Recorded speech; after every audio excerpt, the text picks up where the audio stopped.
meron, ah, di ba lahat ng mga pinagdadaanan natin, may mga reason yun kung bakit pinagdadaanan natin, di ba?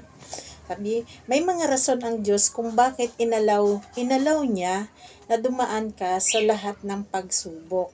Di ba? Inalaw niya yun. Because God wants you to be stronger than ever.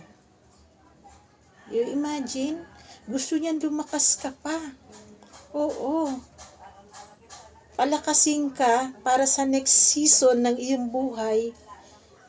Kayang-kaya mo na. Diba? Hindi dahil sa dumaan ka ng pagsubok, pinabayaan ka ng Diyos. Hindi po yun. Inaalaw talaga niya yun na dumaan tayo sa mga pagsubok para sa susunod na